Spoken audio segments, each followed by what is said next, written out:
This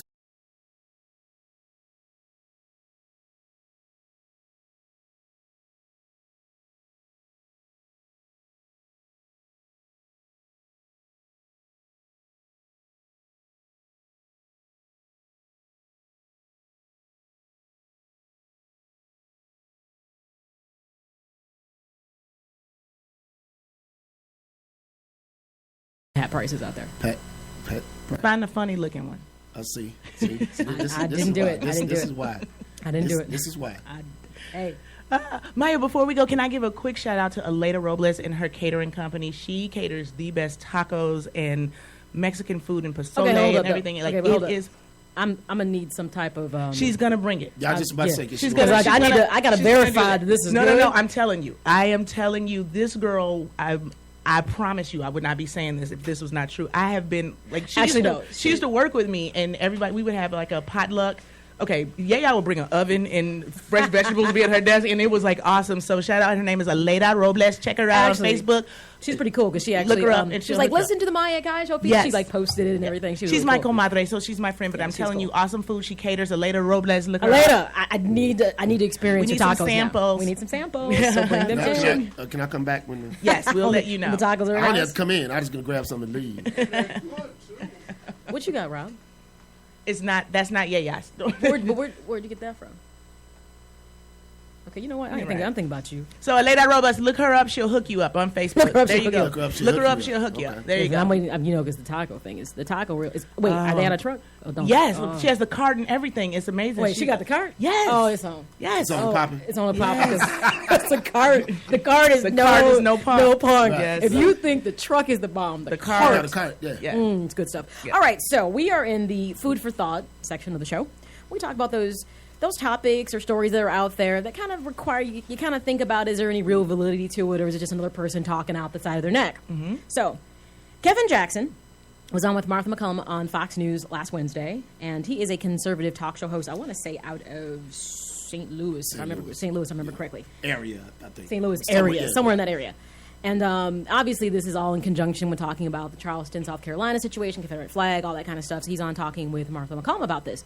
And pretty much he goes on record to say that the reason that white supremacist Dylan Roof was a murderer and confessed to killing the 9 people, is he ultimately said that liberals are the reason, and it created people like Dylan Roof who do these kind of acts. Now, mind you, he's also the author of Race Pimping. If I need to say anything else you don't about that. Yeah, you can only... Can we get a little bit? Give me like 10 seconds. Go ahead, take your 10 seconds. No, you. What do you mean? Give me Race Pimping. Give me.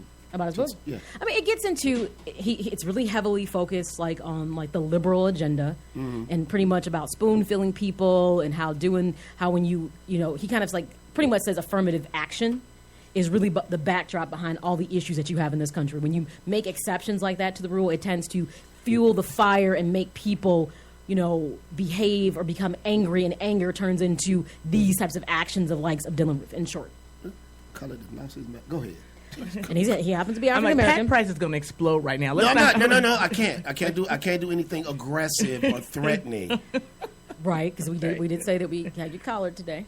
See, I got like a taser on my leg. It's like y'all can't see it. It's right there. There you go. All right, so he's on Fox News, and the funny thing is the two women actually were the total opposite. Like, oh yeah, no, they weren't even agreeing with him. And so during the discussion, he gets into saying, that South Carolina, and obviously being in America, families, he said a lot of racial tension. And the minute you create all these different exceptions to the rules, it motivates people to racially act out. And hence, he was saying that if it wasn't for liberals trying to be bleeding hearts and help everyone and then alienating other people, the Dylan Roofs of the world wouldn't exist ultimately. I have nothing to say. I think Don Lemon sometimes get a little bit of a bad rap. He's not even that extreme. He does. He's not even that extreme. Buck dancer. I don't know. Yes. You know what buck dancer is? Okay. Anyways, that's totally off topic. Anyways, go ahead, Nikki. I don't know. I'm trying to find the rationale behind this, because what does affirmative action have to do? Like, instead of just saying this is, you can't justify racism. That's just it. And trying to do it this way is absolutely absurd. But just trying to justify what Dylan Roof did, and having reason because it's because of the liberals and the bleeding hearts of this country that makes someone so angry. I'm like, I don't understand that, and trying to pass this off as is something or other instead of, why don't we just acknowledge what it is, or else we're going to keep talking about it. So trying to pass it off and say, oh, it's because of liberals, and is it supposed to be justified now, that affirmative action, now is it justified? Well, after he made these harebrained comments on Fox News, which is just the absolute right forum for him to say what he wanted to say on, you had Eric Wemple, who is a writer for Washington Post, said, I need you to clarify how you could possibly say that liberals created the shooter that extinguished these lives in Charleston. And this is what Jackson went on record to say. He's a millennium, i.e., very non-racial according to all data. That we'll talk about that right there. Okay. He was saying that millennials are non-racial according to all data, and he didn't grow up in a white supremacist family. So he's a product of culture, a cultural liberals own. From the moment he hits school in his generation, boys are bad, white boys are worse. Okay, wait. He goes on to say, while he played with all kids of all colors and got along, when the time for playing ended, it was time to get his higher education. He hit the wall of affirmative action.